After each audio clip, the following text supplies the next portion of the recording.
That was that was the worst hockey game I've watched in the return of hockey, including the exhibition games.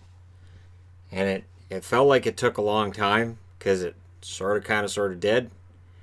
So win ugly, a phrase I've used with the Canucks where I've worn the flying V. And if you win ugly and you're Dallas, I've got this. And if you win ugly and it's Boston, I do have the Paddington Bear jersey that I can fall back on. Anyways, this was some tough hockey to get through. And again, and I've been saying this that the play-in games are exciting and they're fun. And in a couple hours, we're going to get Toronto and Columbus. It's going to be great right out of the gate. We know that. The round robin, it just, and it felt like with these teams, and these are the four. These are the four that the effort hasn't been quite the same. These are teams that it feels like are just trying not to get hurt, trying to make sure that they don't have to deal with the injuries that other teams are having to deal with, and it just makes it hard to watch. That being said, the first game up is Washington Boston, and this one wasn't as hard to watch. Still no Carlson, so if you're a Caps fan, Carlson not back yet, and that's problematic because without Carlson on the blue line, it makes a big difference. Early chance for Kuznetsov, it stays out. The Bruins press around the 2 minute mark, and I thought they had more jump out of the gate. They'd punish me for that belief, though. We just push that back a little bit. You'll notice there aren't a lot of stats on this game. Yeah, we'll get to that. Holtby stopped Carlo on a point shot. I thought they were doing a good job of keeping the Bruins to the outside. The shots were 3-1 Bruins at the 9 minute mark. So again, a corker of a game with not a lot of shots. Pasternak gets a chance that goes wide. I thought the Bruins looked good. I thought the Capitals were stuck in neutral for a lot of that first period. Orlov takes a penalty. The Bruins go to the power play. That didn't matter. Holtby then stopped a tip by Bergeron in front of the net. Then there was 4-on-4 play with 2 minutes and 49 seconds left.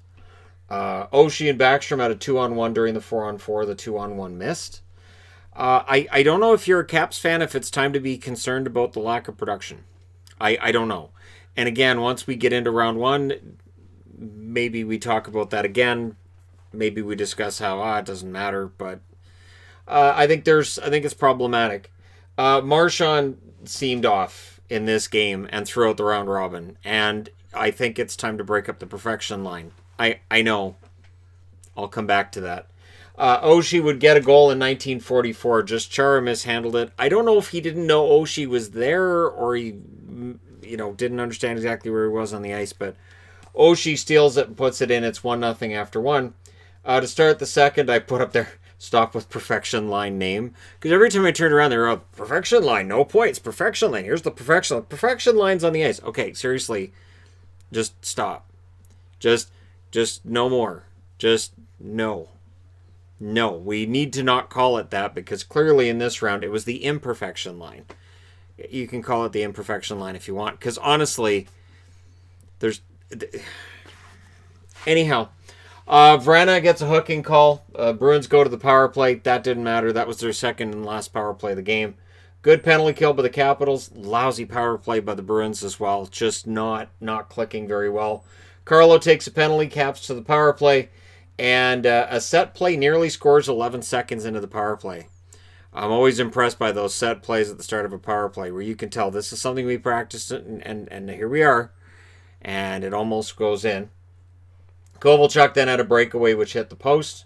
The Caps, well, he didn't hit the post on the breakaway. He got the shot, and then the post was on the shot after the breakaway. The Caps were better in the second, and right away there it is, Bruins versus Canes with a question mark going. Yeah, so Bruins Canes, I guess. The Bruins were the better team in the first. They're down a goal, and it seemed to affect their play from there, as well as it probably gave a boost to the Caps, right? Ritchie had some prime chances which stayed out, including a nice save by Brendan Dillon. DeBrusque takes a penalty, Caps to the power play. Lots of power play shots, but Rask did pretty well. The Caps taking control of the game, however. Backstrom takes a penalty, so they thought, and then it got taken back. So he kind of got sent, and then no, never mind. With 9 seconds left in the second period, which is fine, considering how bad the last power play was. If I'm Bruce Cassidy, I'm like, yeah, it's fine. We were going to decline it anyways. Third period, early. Tom Wilson gets the goal from Kovalchuk and Kempney, 2:49. And McAvoy misplayed that one badly. Just, go ahead. Go to the net. Take her. You're good. Yeah, no problem. Go for it. So Wilson gets the goal there, partly because of McAvoy's defending on that. The announcers figure the Bruins will turn it on against Carolina. Notice I've got versus Carolina. I'm not even hiding at this point, note taking that Boston's not coming back to win this. But this is a narrative I don't like. The idea of, well, because they're the Bruins, because they went to the Stanley Cup Finals last year, they'll just turn it on later. It's not a big deal. They'll get it together. It's the same mistake we made last year with Tampa. It is the exact same mistake we made the year before with numerous teams. Pittsburgh, we expected in 2018. Well, they'll win Game 7 against Washington because they're Pittsburgh. We need to not have this narrative of, because of what a team did before, this means they're going to be able to do it again. Just because Boston reached the finals last year doesn't mean they're not capable of getting knocked out in the first round this year, because it's happened before. Dowd then nearly scored on an absolutely brutal turnover pretty soon after the announcers were talking about how Boston was going to turn it on. I guess Boston heard on the bench turn it over. McAvoy takes a penalty, and clearly at that point the Bruins are frustrated. So the idea that teams don't care, I think that's overstated. I think they do care. I think they understand it's going to be hard to turn this around. I'll get to that when I get over to this game here. Some concerned faces at the end of this game after the shootout. But Holtby denied Pasternak on a break, and then DeBrusk would get a goal from Kasha and Krejci at 10:30. This is Andre Kasha's first game of the round robin. He gets onto the board. He must not have got the memo that we're not scoring.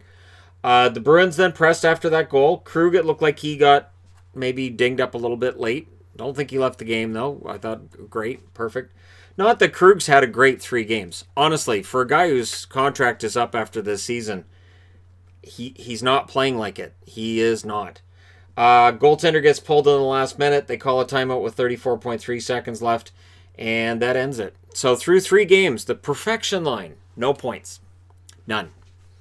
And I think it's time that while the pundits are saying, "Oh, we're not worried, it's fine," they'll turn it on. They're too good of a line not to. If you're Bruce Cassidy, I don't know. I would take Marchand off that line. I don't know if you throw DeBrusk on it or what you do, but Bergeron I thought played decent, and Pasternak I thought played decent, but some mental errors by Marchand, some bad shot choices by Marchand, and I'd probably pull him off that line. Shots were 6-2 in the first in favor of Boston, and after that, Washington wakes up, gets 13 shots to the 10 by Boston. Third period, Boston did press, outshot them 15-10. Final shots 31-25 in favor of the Bruins. The hits were 31-24 in favor of Washington. Power plays, both teams go 0 for 2. Rask, 23 saves on 25 shots. He played well, and Holtby had 30 saves on 31 shots. Your 3 stars in this one, Holtby, Oshie, and DeBrusk. So, again, if you're a Caps fan, now you get the New York Islanders, and if you're a Boston fan, you get Carolina. Boston and Carolina. And Carolina doesn't lose in round 1. And Carolina is going to be looking for a little measure of revenge for last year. And I'm not saying they necessarily are just going to steamroll Boston or anything, but Boston had better smarten up, because this doesn't look good. It doesn't. And for the Caps, they get the Islanders, and I think they really avoided a minefield with having to play Carolina again. So we'll see how the Caps do against the Islanders. According to early voting on the channel, the channel seems to favor Carolina, and they favor the Washington Capitals. So we'll see if that holds up. All right, last up. Oh God. So yeah, I have to talk about this. I know there are people that turned this game off because it was too boring, and I don't blame you. The NHL app wasn't working throughout this game, so a lot of the stats I normally have, like after this one, don't work. I can only assume the stat taker just went out and got a coffee or just left the bubble and decided to do something different with their life. And normally I would wait until all the stats come in so I have them on the board, but this game just doesn't justify it. If you are a Blues fan, you should be concerned. If you're a Stars fan, you should be as well. Neither of these teams played well. And the idea of, well, they were trying to blow it because they want to play against Vancouver, I don't see that. Not only that, But who in their right minds, after watching Vancouver beat Minnesota the way that they did and with that exciting comeback, would go, that's the team we want to play, rather than Calgary, who beat an injury-depleted Winnipeg? And before people say, Shannon's talking bad about Calgary, no, because the reason they were injury-depleted is because of how physical Calgary is. I don't think either team is an easy matchup, and I don't think Dallas and St. Louis, I don't think either team was approaching it that way. This game was just, let's try not to get hurt. The hits totals, from what I saw before everything stopped reporting, were low. I don't know how many were in the game. Maybe 6. I don't know. It wasn't a lot. Sagan declared unfit to play. I would say based on the play that he showed in the games he was in. Yep. Allen versus Hudobin. Ben was hitting early, just not the net. Jamie Benn had so many chances. And this is one of those, if people are going to say Shannon complains too much about Dallas, I'm going to apologize now because I see a lot of reasons to be concerned going into a matchup, which will now be with Calgary, where I think, Dallas could very well get taken down. Too many men calling the Stars. The Blues get a power play, and then it was rescinded or something. So 2 games in a row where they blow a whistle, looks like they're calling a penalty, and then they go, forget it. I guess they knew this game was going to go on forever, and they just wanted to get it over with. Thomas would score from Blais and Dunn at 3:43. That's the first shot. And I feel bad for Hudobin, because when I see that first shot, I'm thinking, well, he doesn't get goal support either, so it could be a long night. Perron takes a penalty. Stars get to the power play. There was a shorthanded chance for Sundqvist, and it kind of goes back and forth like that. The Stars' offense was in neutral. Brouwer takes a penalty. That's the second power play for the Stars. Heiskanen takes a penalty, causes it to be 4-on-4 for 42 seconds. And there's not a lot going on other than that. Solid penalty kill by the Stars. I thought Roope Hintz looked good. Roope Hintz usually does. He is a member of the Dallas Stars who usually does pretty well. Allen denied Gurianov. Dunn had a goal. And they immediately challenged for offside. So as soon as it's challenged for offside, I take it off the board. So good challenge by Bonus, and the goal's taken off the board because it was offside, which is good because Vince Dunn was allowed to just walk in.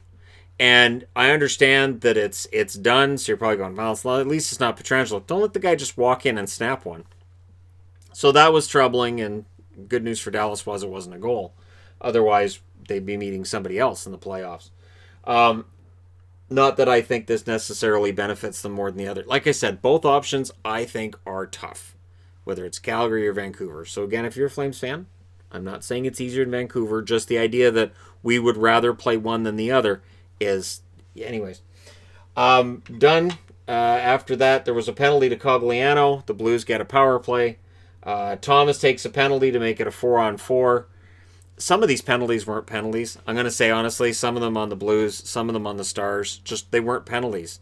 And I don't know what to say. We are now to a point where they shouldn't be called like this. Hopefully on Tuesday when we hit round 1, we're not getting some of these calls where it's just barely anything. And it's like, what? That's it? And it, even the announcers, when they're watching the replay, they're going, well, the penalty must have been before that. And I'm thinking, no, that's it. That's the penalty. Second period, early chance for the Stars, but Perry ends up taking a penalty, so the Blues go to the power play. 4 fans in seats. So they've been doing these really kind of fun little shout-outs, please be careful leaving your couch at the end of the game. And they thank the fans in attendance for tonight's game. They had 4 fans, like, the fans with the blades kind of fans in the seats, and they thanked them for their attendance. It was great. Shots were 11-8 for St. Louis almost halfway into this game. Like I said, there's a reason shots weren't being tracked. I think that was a big part of it. There were only 42 shots in this game, so not much picked up in the second half. Hintz missed an empty net wide on the power play. This is right about where, and that was after a penalty to Blais. The interesting thing was Blais would end up out of the game after a penalty. I didn't see him come back out, but my eyes kind of glassed over a bit there, so maybe. So crossbar for Hintz. Stars can't buy one, and that was after Hintz missed the empty net. Crossbar then led to Blais almost ended Sekera. So He pushes Sekera into the boards. And initially it was a 5-minute major. They dropped it to a 2-minute minor when they reviewed it. So again, that's that Sharks Vegas rule coming up again where it's a 5-minute major, you review it, and the referees dropped it to 2, which I thought was fine. I didn't think it would warrant a 5 because Sekera turned at the absolute last moment. I don't see how Blais lets up there. But Blais collided oddly with the boards, and he ended up going over the boards and off the ice on that. So Thomas served the penalty while Blais was out. So there's another power play for the Stars. Allen looked pretty good.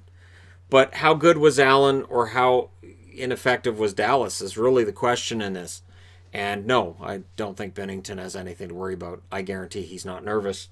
Radulov takes a penalty, Blues with a power play with 2:45 left. Ryan O'Reilly denied Cogliano's shorthanded chance. Very nice stick check by Ryan O'Reilly.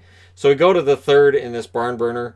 Third game with a third period lead for the Blues. And they had lost the first 2 games where they had a lead entering the third period. And I thought, but it's Dallas. They can't blow a lead against Dallas. Dallas can't score on anybody. They had scored 3 goals in 4 minutes and 52 seconds against Vegas. Nothing the rest of the time in this round robin. Nothing. Not a thing. Klingberg commits a hold. The Blues go to the power play. So many penalties. And that was 11 of them with no goals. So 11 power plays, no goals.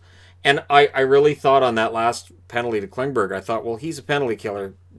St. Louis should score here. Nothing. Dallas just can't score. Not that the Blues were playing a fantastic game either. They didn't manage a ton of shots on Hudobin. Hudobin was good, but he wasn't tested on repeated shots. There wasn't like a ton of pressure on him. Post for Gurianov, and I wrote they hate Dallas too. Just a lot of posts. A lot of near misses, and so, Dallas just no puck luck for them, which has been a storyline throughout the season. Post for Gurianov, followed by all thumbs when the net's open. They had another chance when the net was open, and they couldn't hit. I think that was Ben that had that opportunity where yawning cage, whoops, it goes wide. Both teams were misfiring on the offensive side of things. Schwartz had a late chance that went out of play. They pulled the goalie with 1 minute and 45 seconds left. And they called a timeout, I believe, as well in the last minute. And then Pavelski scores from Heiskanen and Klingberg in 1928. Joe Pavelski ties it. So we go to the overtime, which I was very, very just excited about more of this. Or as I tweeted out, overtime of this crap. Basically, and then when we get beyond that, I said this is as welcome as an extended version of Jack and Jill, which is that tremendous movie starring Adam Sandler that... Yeah.